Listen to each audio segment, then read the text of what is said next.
नमस्कार, मैं सुदीप पंचपिया। क्या उत्तराखंड के सरकारी शिक्षकों और कर्मचारियों की पुरानी पेंशन की मांग पूरी होने की कुछ गुंजाइश बनी है? जी हां, राज्य सरकार के एक निर्णय से कुछ ऐसा लगता है। कैसे, क्या है स्थितियां, क्या बनेंगी परिस्थितियां, आज हम इस पर विस्तार से चर्चा करेंगे। उससे पहले आपसे छोटा सा अनुरोध, तीर चेतना के YouTube चैनल को सब्सक्राइब करें, लाइक करें, शेयर करें और कमेंट्स कर हमें सुझाव दें। जी हां, राज्य की पुष्कर सिंह धामी सरकार ने एक निर्णय लिया है। निर्णय यह है कि 1 अक्टूबर 2005 से पहले जारी विज्ञप्ति के आधार पर सरकारी सेवा में आए शिक्षक कर्मचारियों को पुरानी पेंशन का विकल्प दिया जाएगा। राज्य में करीब 6500 ऐसे शिक्षक कर्मचारी बताए जा रहे हैं। कहा जा सकता है कि ऐसे कर्मचारियों को दिवाली का तोहफा सरकार ने दे दिया है। अब इनकी पुरानी पेंशन बहाली में बहुत ज़्यादा अड़चने नहीं है, सब कुछ ठीक ठाक रहा तो अब इनका एनपीएस का जो शेयर करता है वो भी शायद बंद हो जाएगा, या जो भी आगे सरकार व्यवस्था बनाएगी वैसा हो जाएगा। अब इसके बाद सवाल उठता है कि 1 अक्टूबर 2005 तक के शिक्षक कर्मचारियों की मांग तो पूरी हो गई। इसके बाद करीब 70,000 शिक्षक कर्मचारी भर्ती हुए हैं जो एनपीएस के हैं और ओपीएस की मांग कर रहे हैं, यानी पुरानी पेंशन बहाली की मांग कर रहे हैं। क्या ऐसे शिक्षक कर्मचारियों की पुरानी पेंशन बहाली की मांग की कोई गुंजाइश राज्य में बन रही है? बिल्कुल बन रही है।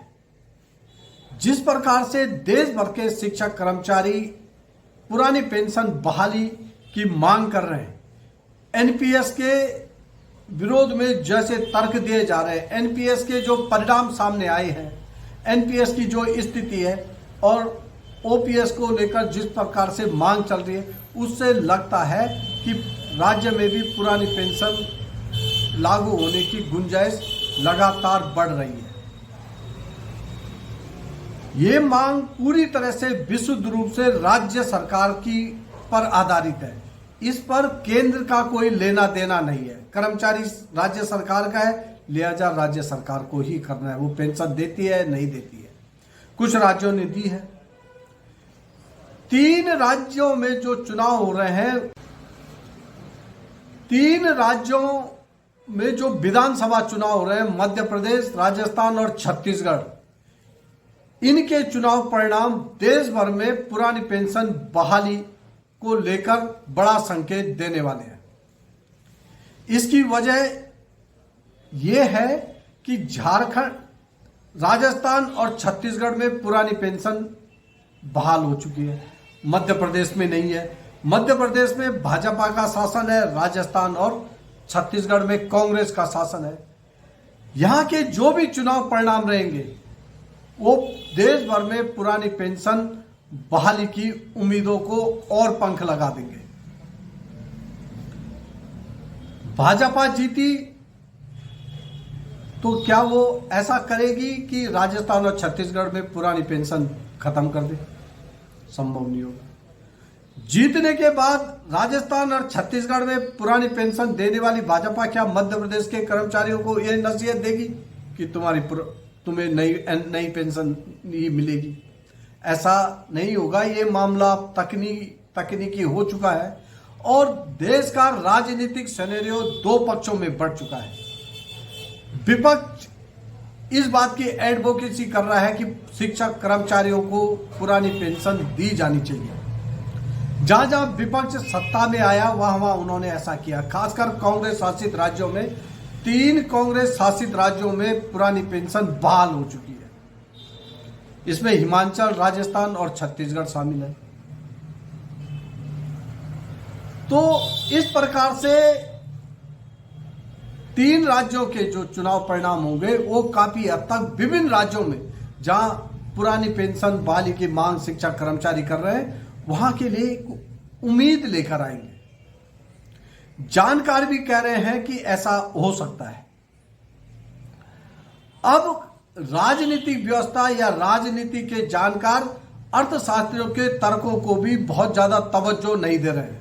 इसकी वजह यह है कि अर्थशास्त्री पुरानी पेंशन बहाल होने पर राज्य की आर्थिक दुर्दशा के संकेत कर रहे हैं, पर पश्चिम बंगाल को लेकर कोई कमेंट्स नहीं कर पा रहे। पश्चिम बंगाल में नई पेंशन योजना को लेकर कोई चर्चा ही नहीं हुई। 1 जनवरी 2004 में जब राज्य केंद्र सरकार ने पुरानी पेंशन एनपीएस लागू किया,